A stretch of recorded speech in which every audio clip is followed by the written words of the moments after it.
en cuanto a esa exportación de conocimiento, de chips.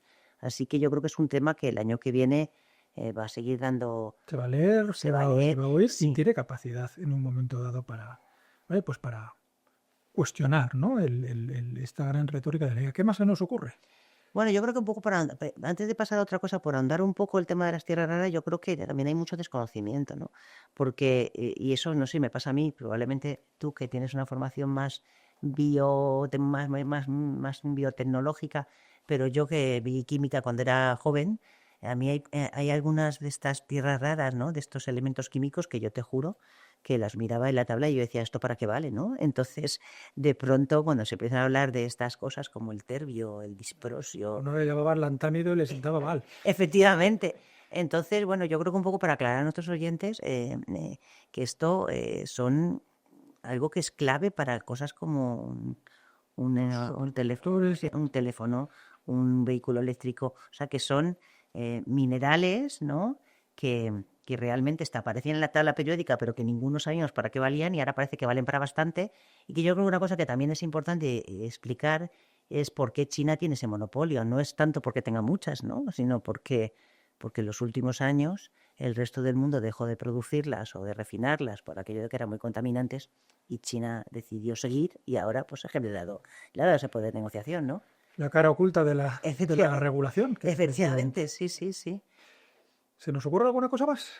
Eh, por supuesto, el más clásico. Todo esto, y sé que es volver a hablar de crecimiento, pero bueno, por lo menos en segunda derivada.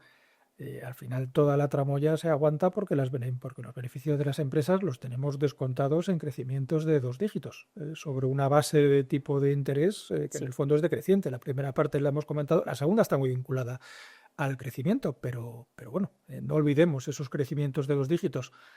Por utilizar un término coloquial, es cierto que cada vez están más democratizados, es decir, cada vez son más los sectores Sí.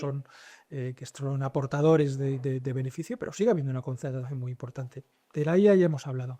Eh, yo ahora mismo estoy bastante tranquilo y convencido de que realmente las empresas están en una situación buena para generar beneficios por 3 elementos. La economía crece, los tipos de interés tienden a caer y 3, el marco regulatorio en general, y puedes meter si quieres como factor político la inversión pública, es decir, digámoslo así, la administración y el entorno público regulatorio parece que les viene más en Estados Unidos como siempre, pero parece que les viene un poquito de cara.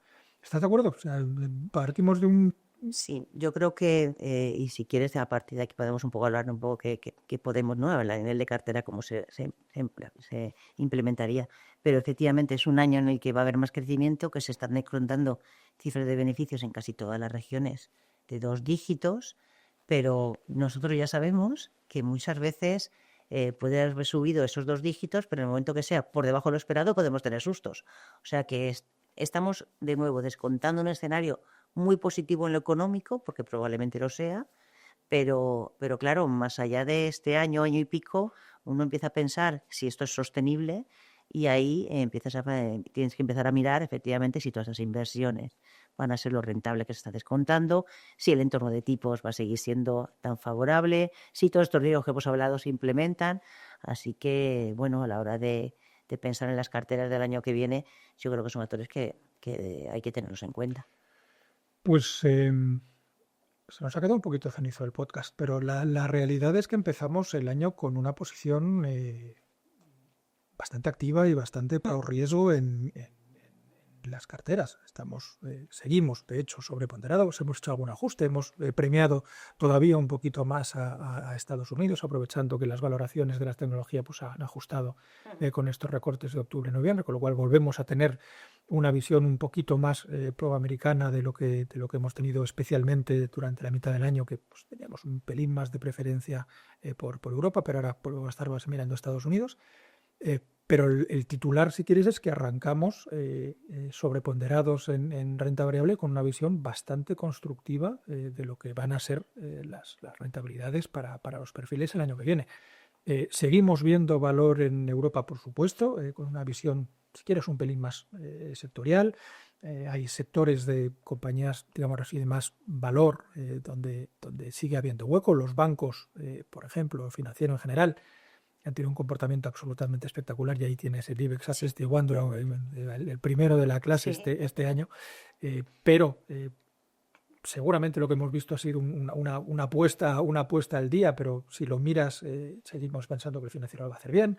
Industriales es un gran receptor debería ser un gran receptor de flujos en nuestra opinión, especialmente, y es algo que ya hemos comentado, pero lo refrescamos, en esas small y mid caps en Alemania, que se van a ver doblemente beneficiadas, digámoslo así, de la política general en Europa, que como hemos dicho es expansiva, y concretamente en Alemania, con esos grandes planes y una economía, si quieres, tirando de las verdades del barquero, ¿no? Una economía que tiene un modelo económico que ciertamente se tiene que transformar eso, y que va a invertir y que tiene hueco para invertir, deja mucho hueco para que compañías que hoy sean medianas dentro de unos años sean grandes, porque realmente Alemania tiene que hacer ese esfuerzo de buscar nuevos caminos. Nuestra opinión es que va a favorecer a las medianas y a las industriales.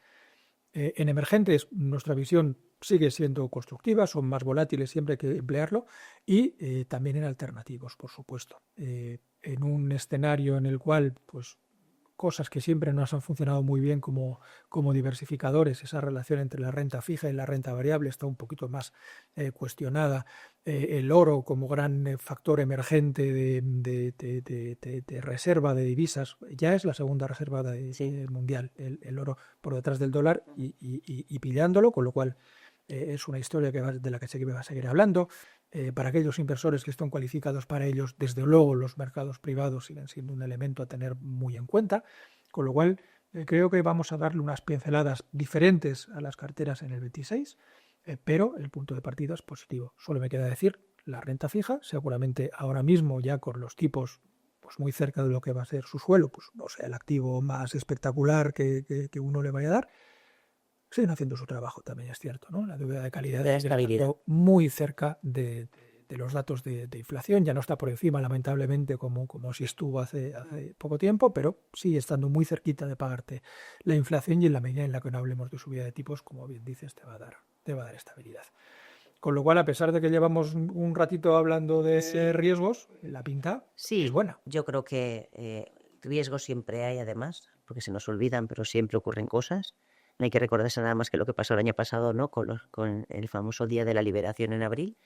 Yo creo que es un año que en lo económico, repito, en lo económico lo normal es que tengamos cifras buenas de crecimiento, que la economía vaya cogiendo pulso, que la mayor parte de las economías, que Estados Unidos a final de año ya esté creciendo por encima del 2%, que Alemania vea reflejado ya en 2026 todo ese dinero que se va a generar o que van a invertir, ¿no? en infraestructuras, en defensa, esas reformas, ¿no? Esa rebaja del tipo de sociedades que planean de aquí a 2028, todo eso tiene que impactar en la economía, y de hecho los últimos datos ya de octubre han ido mejor, con lo cual es más crecimiento. Incluso China, ¿no? Que no hemos hablado de ella, China el año que viene va a seguir trabajando en conseguir reducir el exceso de capacidad, en conseguir que la vida de los chinos sea cada vez mejor. Por tanto, mantendrá ese crecimiento todavía relativamente bajo por ese problema del sector inmobiliario, pero irá creciendo también.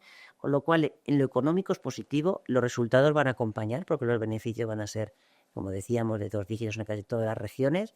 Por tanto, lo normal es que tengamos un buen año. Lo que pasa es que las valoraciones son altas, hay riesgos, que lo hemos hablado al principio, y eso quiere decir, bueno, pues que hay que mirar a largo plazo y no caer, como siempre, cuando el mercado corrija, ponernos muy nerviosos y dedicarnos a atender. No me he traído el champán para brindar por ello, pero si no, desde luego que lo haría. Pues no sé si nos hemos dejado algo, ya solamente tenemos que felicitar Las Navidades, las ¿no? Navidades y las fiestas a Sí, nuestros queridos videntes y oyentes. efectivamente. Pues dicho queda. Muchas gracias, Rosa, por este nuevo año, bueno, este antiguo año de compartir. Esperamos seguir haciendo en el 26. Y a todos ustedes, pues muy felices fiestas, que tengan un muy merecido descanso, y les esperamos de vuelta en la siguiente temporada de Referentes de Inversión.